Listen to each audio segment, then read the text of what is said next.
I'm honored to be a part of this ceremony as we etch in stone the memories of Dr. King.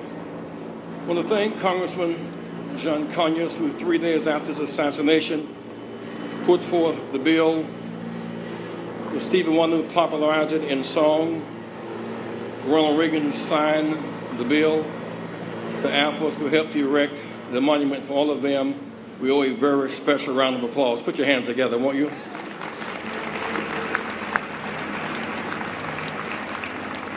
I was blessed to be a part of his corps of disciples who worked, organized, marched, and prayed with him. Here we are today, 132 miles from Jamestown, where the slave ships landed.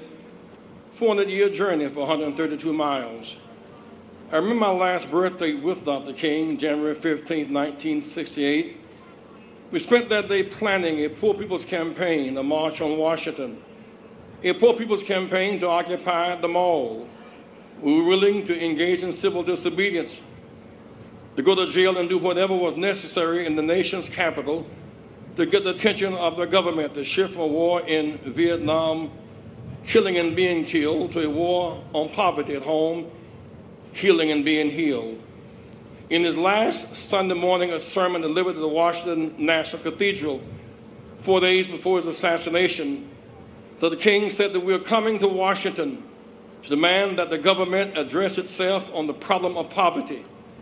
Answering the rhetorical question of why such a gesture was necessary, Dr. King declared that it is our experience that the nation doesn't move around questions of genuine equality for the poor and for the black people until it is confronted massively and dramatically in terms of direct action. The image of confrontational King may not be pleasing to those who seek to wash the blood stains from history, but is useful to those who value the truth of King's life more than the myth of the man.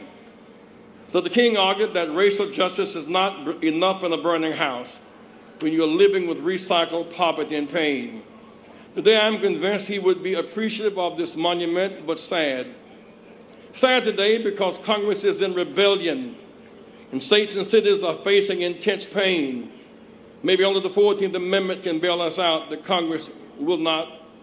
Sad because of too much concentrated wealth, subsidized and born of government protection, too much poverty born of government neglect, too many expensive wars, too many children killing children, too many jobs leaving, and too much drugs coming.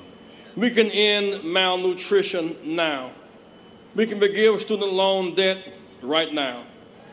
Dr. King would be sad that America had a redemptive moment of history, of historic proportions in 2008, electing President Barack Obama. And yet that redemption has been met with unrelenting retribution, retaliation, venom, and unprecedented opposition. Too many seem willing to sink the ship just to destroy the captain. We must be better than that. Like Lyndon Baines Johnson's War on Poverty, which must be restored, and the Great Society, Dr. King wouldn't settle for shifting the chairs on the deck of the Titanic. He would want to deal with those in the hull of the ship, to plug the holes to stop the water from coming in. 43 years after Dr. King planned an occupation on this same spot, he would say to the occupiers in Wall Street, the movement has gone global, you are the children and offspring of Dr. King's Poor People's Campaign and Resurrection City, the occupied Wall Street in 2008 and 2011, and now 43 years after 2008.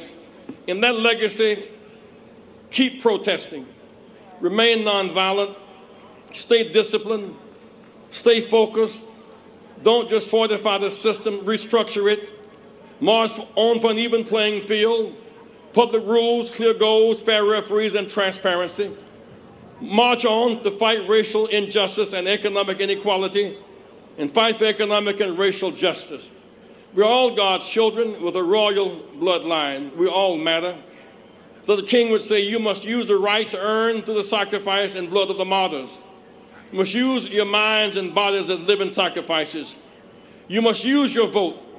Our path to legislation, litigation, and laws that protect the vulnerable Use your love-building coalitions. Remain focused on being the rope of hope for those in the hull of the ship, the 99%.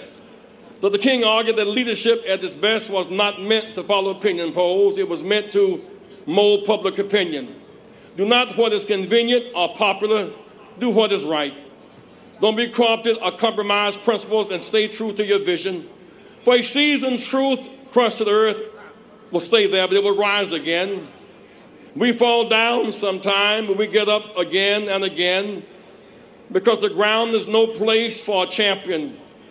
Job says, though you slay me, I realize my worst fears, yet I will get up again because I trust in God. I know my Redeemer lives. Victory is certain. Keep hope alive.